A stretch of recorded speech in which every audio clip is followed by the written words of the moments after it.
After years of high-profile and disruptive demonstrations, from dousing Van Gogh's sunflowers in soup to spray painting Stonehenge, the environmental activist group Just Stop Oil has announced it will halt its direct action campaigns. The decision marks the end of an era for the protest movement, which has drawn both fierce criticism and global attention for its radical approach to climate activism. But why is the group stepping back now? And what does this mean for the future of environmental protests in the UK? Here's our report. For years, Just Stop Oil has made headlines with its dramatic protests. But now, in a surprising move, the UK's most notorious climate protest group has announced it will be ending its campaign of direct action by the end of April. The group, which has spent the last 2 years demanding an end to new oil and gas projects, says it's time for a new approach. The group said in a statement, and I quote, "So it's the end of soup on Van Goghs, cornstarch on Stonehenge, and slow marching in the streets." End quote. 30% of the world will be uninhabitable. They added that its final protest will be held outside Parliament on April 26th. Just Stop Oil's announcement coincides with the Labour government's recent pledge to end new oil and gas projects. This is one of the group's core demands. However, UK Prime Minister Keir Starmer's office dismissed the idea that this had influenced the group's decision. The UK government insisted that oil and gas would remain part of Britain's energy future for decades.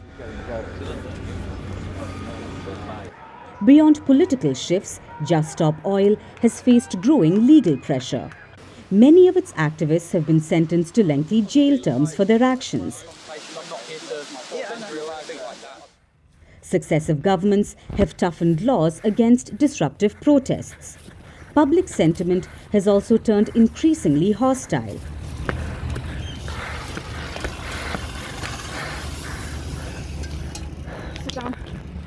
Critics argue that blocking roads, vandalizing artwork, and halting sports matches only alienate potential supporters. Here's a look at the group's most notorious stunts. Since its inception in 2022, the group has become infamous for its disruptive activism.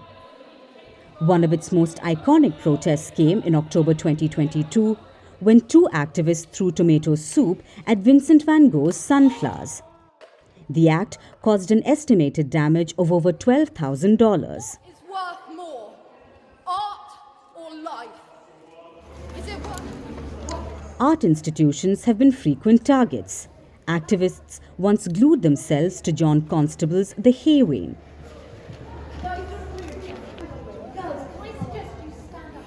More recently, they smashed the glass covering Diego Velázquez's Rockaby Venus. Women did not get the vote by voting.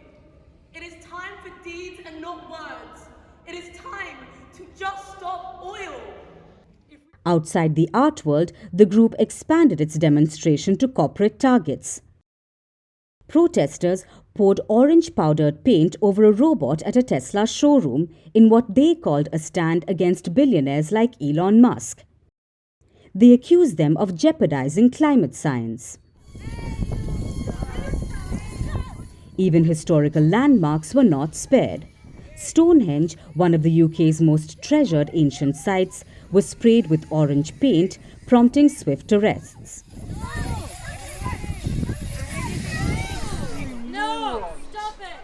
As Just Stop Oil prepares for its final protest on April 26th, one question remains: what comes next? Whether this means a shift to different tactics, a rebrand, or an entirely new movement remains to be seen. But if history has shown anything, it's that climate activism rarely stays quiet for long.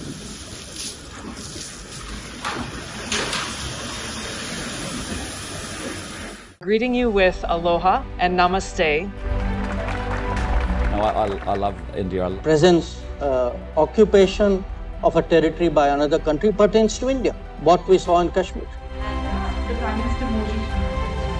How do you see Trump's America? Yes, the current administration behaves differently from the previous administration.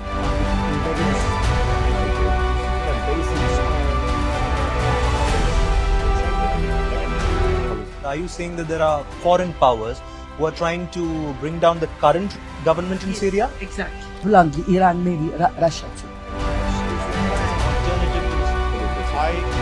Prime Minister Modi committed to South-South, cooperation.